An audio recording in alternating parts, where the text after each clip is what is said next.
Bonjour à tous et bienvenue dans cette première vidéo où je vais parler de pêche du brochet au jerkbait. Alors quand je dis jerkbait, je ne parle pas de jerkbait minnow comme par exemple le Lucky Craft Bay Freeze, mais de jerkbait à brochet. Et c'est une pêche que je pratique beaucoup. C'est vraiment 80% de ma pêche peut-être depuis plusieurs années, même si je vais essayer de me diversifier un peu l'année prochaine. Et je vais expliquer comment pêcher efficacement selon moi au jerkbait, parler du matériel à utiliser et également présenter quelques leurres que j'aime bien. Et donc pour commencer, quand on parle de pêche au jerkbait, généralement pour le brochet, on pense au Buster Jerk. Donc un super leurre, hein, je le présente pas, enfin je vais le présenter rapidement, mais 75 grammes, 15 cm, débit à l'intérieur, une nage vraiment on va dire intéressante, de gauche à droite comme ça, facile à animer. C'est vraiment un leurre qui s'anime vraiment tout seul. Ça se lance très très loin, donc ça marche très bien. C'est coulant, du moins pour ce modèle. Et généralement, quand on parle de pêche du brochet au jerkbait, les gens se limitent à ça d'ailleurs, au Buster Jerk malheureusement.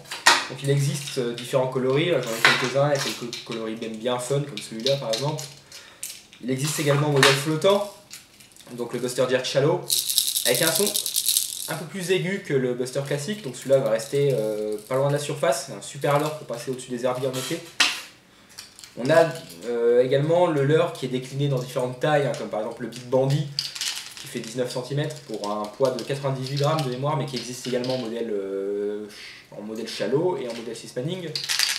Toujours bruiteur. Le Bandy Tail que je ne recommande pas, ça marche très mal. Moi j'ai jamais réussi à le faire nager, j'ai changé la queue d'origine pour essayer, parce que la queue d'origine fond au contact d'autres leurres souples. Donc pour moi, leurre à éviter, il est vraiment pas top. Le Buster Jerk existe aussi en modèle 12 cm et 10 cm, mais je ne les utilise pas, c'est trop petit pour moi.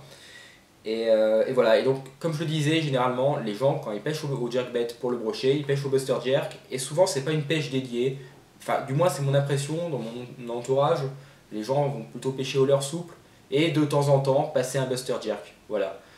Mais la pêche au jerkbait, c'est plus vaste que ça, parce que les jerkbaits, il y en a de tout type, de toute forme, de toute nage, et voilà, de différents grammages pour pêcher dans différentes couches d'eau, bruiteur, non bruiteur. Il y a vraiment une énorme variété de modèles, et c'est pour moi dommage de se limiter à ça. C'est comme si vous pêchiez au leurre souple qu'avec un seul leurre. Alors peut-être que ce leurre est très bon, mais certains jours il ne va pas marcher. Et moi, voilà, je pêche vraiment au jerkbait. Parfois, je fais des sessions à 100% au jerkbait parce que je pêche beaucoup qu'avec une seule canne. Et ça me réussit assez bien. Donc, je vais présenter d'autres leurres qui, selon moi, sont des bons compléments au Buster Jerk et sont très efficaces. Le premier que je vais présenter, c'est un autre classique, hein, le Salmo Slider. Là, c'est un modèle 12 cm. Le 12 cm existe en modèle flottant ou coulant. Donc, voilà, c'est les deux mêmes, hein, à part bien sûr le poids. C'est des super leurres pour nager entre sous la surface pour le flottant à jusqu'à 3-4 mètres d'eau, allez, grand max. Parce que le coulant est comme son indique coulant, donc il suffit d'attendre si on veut pêcher profondément. Il existe également en différentes tailles, donc là on a un 7 cm, non 10 cm, mais il existe également 7. Et même un très gros modèle en 15 ou 16 cm, je ne sais plus, 15 cm, non 16, pour 150 grammes de mémoire. Une édition limitée qui pour moi n'a jamais fait de poisson mais qui marche vraiment bien, enfin, qui a une très belle nage du moins, parce que j'ai pas fait de poisson avec donc je peux pas dire qu'il marche, mais ça nage bien, mais vu qu'on atteint la limite de mon matériel, c'est pas un leurre que j'utilise beaucoup. Et le Salmo Slider, contrairement au Buster Jerk, va avoir une nage un peu plus naturelle peut-être et aléatoire, je dirais. Le Buster Jerk c'est vraiment cadencé, c'est gauche-droite, gauche-droite. Alors le Salmo Slider, ça va être un peu plus resserré, sur des tirées un peu fortes, il va partir un peu comme ça dans tous les sens. C'est vraiment un leurre intéressant. C'est un leurre que j'utilise beaucoup également, qui m'a vraiment fait prendre beaucoup de brochets. Donc je recommande totalement ce leurre. Un autre qu'on voit un peu sur le marché en ce moment, c'est le Guppy de Strike Pro. Celui-là n'a encore jamais rien pris, je ne l'ai pas beaucoup utilisé. Donc deux tailles, une super nage, une queue souple derrière pour un joli effet. Voilà, un leurre sympa quoi, vraiment. Et la grosse taille coule assez rapidement, donc c'est intéressant pour pêcher des coins vraiment profonds. Donc c'est encore un leurre que je recommande avec. Voilà, il fait quasiment pas de bruit, ça peut aider parfois. D'ailleurs, je l'ai mentionné, mais le Salmon Slider est également non bruiteur, ce qui est vraiment intéressant parce que parfois les poissons ne vont pas vouloir des leurres à billes. Donc balance un Salmon Slider, ça fait vraiment pas de bruit.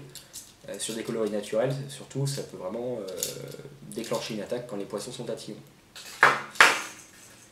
Un autre leurre pas mal, qu'on ne trouve plus sur le marché aujourd'hui, mais qui avait pas mal marché à une époque, c'est le Dester Jerk. Donc là, c'est le modèle 14,8 cm pour 100 grammes de mémoire.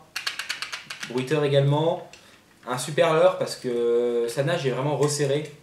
Il va vraiment nager sur place comme ça, et être coulant lent. Donc ça permet vraiment de faire une animation presque sur place. Le faire vraiment bouger sur lui-même comme ça, c'est vraiment très intéressant. Et sur les pauses, vu qu'il coule assez lentement, ça permet vraiment de rester sur un spot et déclencher des attaques comme ça. Donc certaines personnes détestent cette nage, mais moi j'aime vraiment ça. C'est vraiment un bon complément aux autres leurres et c'est une nage que je ne retrouve pas sur d'autres jerkbaits. Donc c'est un leurre que je garde précieusement. Donc voilà, là j'ai présenté quelques classiques du marché français, mais la pêche du jerkbait, ça va plus loin. J'achète beaucoup de leurres en Europe ou aux États-Unis, ou alors des leurres importés des États-Unis, parce que bien sûr les pays nordiques produisent beaucoup de jerkbait, mais également il y a beaucoup de leurres intéressants sur le marché américain. C'est généralement des leurres à musky, donc les gros brochets américains, que j'utilise moi pour notre brochet européen. Donc je vais en présenter quelques-uns ici, parce que j'ai eu vraiment d'énormes résultats avec, donc ça vaut vraiment le coup d'utiliser ces leurres-là et de regarder le marché américain pour la pêche au jerkbait. Alors le premier que je vais présenter, c'est le Turmolix, un super leurre qui fait 98 grammes de mémoire pour environ 18 cm, je dirais. C'est un leurre donc américain qui n'est plus fabriqué, il semblerait, malheureusement, super solide, de super coloris, voilà, des belles finitions, j'aime vraiment.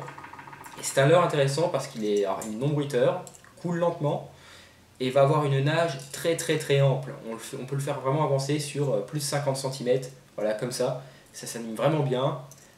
La nage est vraiment beaucoup plus ample par exemple qu'un Buster Jerk, ça va vraiment très loin sur les tirées et vraiment j'adore ça, sûrement grâce à la bavette derrière. Concept original qu'on retrouve sur certains autres leurres, comme par exemple le Manta, un autre leurre à musky qui a cette forme là. Un leurre que je recommande totalement. Et si vous le trouvez, n'hésitez pas à l'acheter avant qu'il n'en ait plus. C'est pour moi un incontournable aujourd'hui. Lorsque je pêche au jerkbait, j'ai toujours un Turmolix dans ma boîte et j'aimerais bien en trouver d'autres sur internet. De la même marque, le Tripwire, même nage, un tout petit peu plus lourd et coule légèrement plus vite. C'est un bon complément, voilà, mais la nage est quasiment identique, mais c'est vraiment un super leurre également.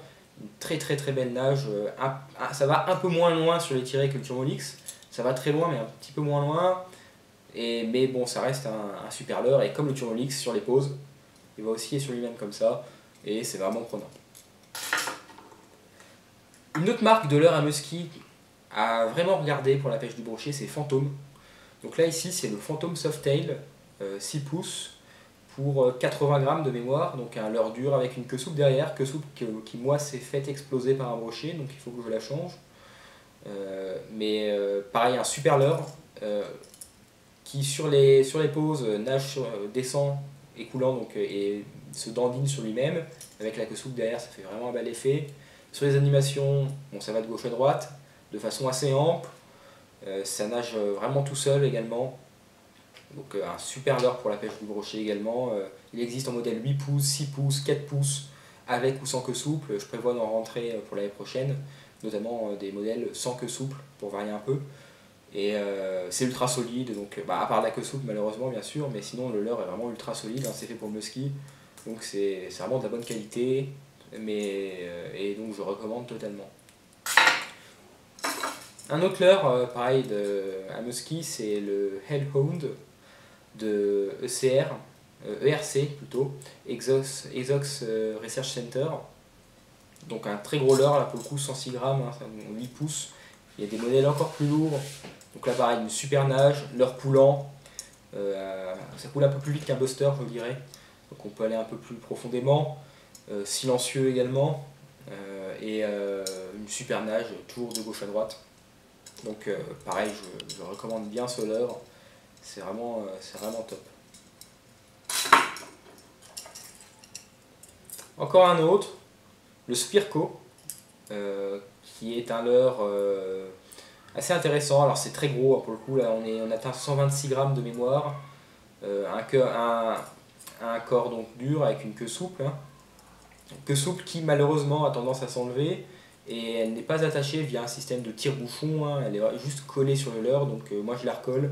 Malheureusement je sais qu'un jour je vais la lancer et je la retrouverai, je la retrouverai pas, quoi, elle sera partie. Donc ça c'est un défaut du leurre, mais sinon la nage est vraiment superbe. Enfin superbe, elle est vraiment intéressante parce que contrairement aux autres leurres qui ont tendance à vraiment aller de gauche à droite, un peu comme des métronomes parfois, là on va vraiment avoir une nage aléatoire. Il va partir de gauche à droite, de haut en bas également, peut-être grâce à cette tête, hein, un peu coupée ici, il va vraiment avoir une nage un peu aléatoire. Et c'est vraiment intéressant parce que ça déclenche vraiment des attaques. Alors j'ai jamais fait de gros brochets bizarrement avec, que du petit, malgré la taille du leurre, ça prend du brochet de 50. Mais c'est un leurre intéressant qui existe également sans queue souple. J'aimerais bien me le procurer parce que c'est un leurre vraiment sympa et une nage vraiment originale, hein, qu'on ne retrouve pas sur d'autres leurres. Donc voilà, c'est toujours bien d'avoir des leurres avec des nages particulières, comme ça c'est pas quelque chose que les poissons ont l'habitude de voir. Donc ça je recommande totalement ce leurre. Donc voilà. Après, bon, il existe plein de modèles, hein, de gerbet, voilà, j'en ai d'autres. Ça doit être un gerbet Nice Master, un Adu Garcia, un Undertaker de je sais plus quelle marque. Nage sympa, mais par contre la peinture se barre très facilement, donc je ne le recommande pas. Les pays nordiques en font aussi, hein. Là c'est un Schwarzonker d'Abu Garcia, un Macmail de mémoire, donc avec une queue souple. Pas mal, mais par contre il a toujours tendance à se prendre dans le bas de ligne, même en faisant attention, ce qui a tendance à m'énerver. Mais voilà, donc il existe plein de modèles de toutes formes, de toutes tailles, et il ne faut pas se limiter pour moi au Buster Jerk. Il faut vraiment avoir un ensemble dédié lorsqu'on pêche au gerbet. Et d'ailleurs, quand je dis pêche au gerbet, les ensembles dédiés au gerbet peuvent également animer des gros stickbait, comme par exemple celui-là, qui est de la marque H2O.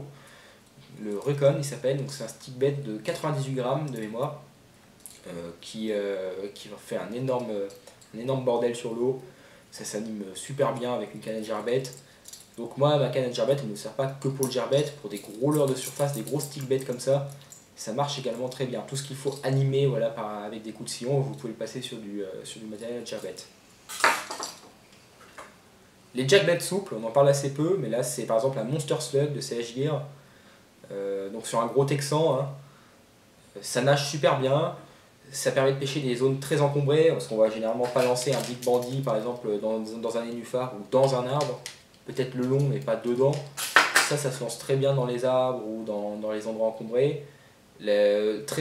En plombant légèrement sous la hampe, on a une nage vraiment sympa. Le leurre va partir de droite à gauche et sur les pouces descendre tout doucement, ce qui est vraiment déclencheur d'attaque. Donc voilà, quelques jerkbait souples dans sa boîte, c'est toujours bien, parce que si vous partez comme moi qu'avec une seule canne, vous arrivez sur des endroits encombrés, balancer un jerkbait souple au milieu des branches, c'est toujours intéressant. Alors maintenant, on va parler un peu du matériel nécessaire, selon moi, pour pêcher au jerkbait de façon efficace. Alors pour moi, la pêche au gerbet, c'est une canne casting.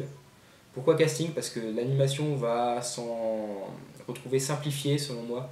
Je trouve qu'on a vraiment mieux en main une canne casting qu'une canne spinning. Et pour animer voilà, à la canne, c'est plus simple en casting. Pour le moulinet tiendra peut-être également plus longtemps dans le temps, les lancers seront également plus précis. Alors ça c'est vraiment mon avis sur le casting pour les gros leurres, je trouve que c'est vraiment intéressant. Et c'est pour moi, je ne me vois pas pêcher au pic-bait en spinning en fait. Donc une canne casting avec un corps de ligne en tresse pour bien transmettre les animations, et parce qu'on pêche le brochet, donc il faut de la grosse tresse pour extraire un poisson des herbiers ou d'un arbre, hein. Donc moi c'est de la 28 centième Power Pro que j'utilise. Une canne avec une taille inférieure à 2 mètres. 1,90 m c'est bien pour le gerbet. Alors là, ce que je dis là, c'est vraiment des préférences personnelles. Donc une canne courte avec une action de pointe pour vraiment bien transmettre les animations. Une canne courte, pourquoi? Pour animer facilement, pour pas taper l'eau sur des animations, voilà, pour avoir des animations confortables, pas une canne trop lourde également, avec une poignée courte également. Moi j'aime bien les cannes avec des poignées inférieures à 30 cm pour cette pêche, parce que j'ai pas besoin de mettre la canne sous le bras pour mouliner, parce que je vais vraiment animer. Une poignée longue va me gêner, elle va me taper le bras, me taper la hanche, etc. Je vais être gêné lors des animations, donc j'aime vraiment pas les poignées longues pour la pêche du gerbet. Et voilà. Certaines personnes préfèrent pêcher avec des cannes à swim-bait pour le gerbet. Donc des fois on voit certaines personnes dire bah, moi je préfère des cannes de 2,40 m, etc. pour pêcher le gerbet. Moi j'aime pas du tout parce que bah, déjà c'est souvent des cannes avec des poignées longues, donc comme je l'ai dit ça me pose des problèmes, en tout cas à moi. L'animation va être plus compliquée parce que la canne est plus longue, l'action n'est pas forcément une action pour animer correctement des gerbets. Et surtout, parfois les gens disent oui mais moi je peux animer au moulinet, mes gerbets, etc. Alors c'est vrai, un buster jerk ça peut s'animer au moulinet et pas à la canne. Par contre, la nage sera selon moi moins tranchante, forcément. Vous ne pourrez pas animer aussi brutalement, je dirais, de façon aussi sec plutôt. Parce qu'il n'y a pas besoin d'être brutal dans ce qu'on pêche au gerbet, être sec, mettre des coups secs suffit. Vraiment avoir une nage tranchante comme ça, et ben, je trouve qu'à la canne c'est beaucoup plus efficace, notamment sur ce type de leurre. Si on veut les emmener loin sur les animations, il faut vraiment mettre des coups de sillon, on va dire, secs mais pas forcément brutaux. Et ça, je trouve que le faire mouliner c'est compliqué, et surtout pour être précis. Alors je m'explique, moi je pêche beaucoup en rivière, donc des pêches d'obstacles au gerbet, longer des structures, des arbres, des herbiers. Et en fait, en animant à la canne, et ben, en mettant une intensité différente sur l'animation, sur mes jerks, je vais pouvoir amener mon leurre où je veux. Si je mets un petit coup sur la gauche, le leurre va partir légèrement sur la gauche, et ensuite un coup fort sur la droite, fort et sec sur la droite, il va aller un peu plus loin. Et si je répète ça, gauche faible, droite fort, et ben, mon leurre va partir naturellement vers la droite. Ou vers la gauche si je fais l'inverse, ou même si je suis selon, on va dire, sur un lancer, je peux faire un peu ce que je veux finalement. Et ça me permet d'être précis, de longer un herbier, longer un arbre mort, me dégager d'un arbre mort si je trouve que je suis trop près par exemple. Et ça, bah, moi je vois mal comment le faire au moulinet. Cette précision pour moi demande une animation à la canne. Alors si vous pêchez en pleine eau, en lançant loin, c'est pas la peine, mais pour pêcher des obstacles ou des choses comme ça, il faut vraiment mieux le faire pour moi à la canne. Également, ce type de leurre, il est où si je le retrouve, hein, bien sûr, mon Squirco, bah, il est là. Ce type de leurre, jamais vous l'animez au moulinet. Et certains gerbets ont besoin vraiment d'être brutalisés. Par exemple, ce leurre-là, il faut vraiment mettre du mou dans la ligne, mettre un bon coup de canne et laisser le leurre repartir pour vraiment faire des écarts. Au moulinet, vous arriverez juste à avoir une nage voilà, un peu comme ça. Alors ça peut être parfois efficace, hein. Je dis pas qu'il ne faut pas de temps en temps faire un peu de lancer ramener avec des leurres avec des queues souples derrière, mais voilà, moi je préfère me faire partir dans tous les sens, et ça c'est pas possible pour moi en pêchant en animant mouliné. Donc ça dépend des gerbets également, mais voilà, moi j'ai essayé de pêcher avec des cannes longues au gerbet, j'ai essayé des Butchlight, des Volatile Pike, des Garcia, donc en 2,40 m ou des choses comme ça, et je trouve vraiment pas ça confortable par rapport à mes cannes à gerbet. Et donc comme canne, qu'est-ce que j'utilise? J'en ai deux. Ma canne principale c'est une Zalt Jürgen Hayes. C'est une canne qui fait 1,90 m de mémoire, jusqu'à 140 grammes. Une très très bonne canne, avec une action intéressante parce que c'est vraiment une action de pointe, mais les premiers centimètres de la canne vont vraiment plier sur une animation. C'est pas un bâton. Sur une animation au buster, la canne va vraiment légèrement plier, le sillon légèrement plié pour accompagner le leurre lors de l'animation. On voit vraiment le rebond du leurre sur le sillon de la canne, et ça je trouve ça très intéressant. C'est vraiment plus confortable comme ça, je trouve, de pêcher au gerbet par rapport à des tricks qui parfois ne sont pas très confortables. Alors je recommande vraiment cette canne, mais qui n'est malheureusement plus produite.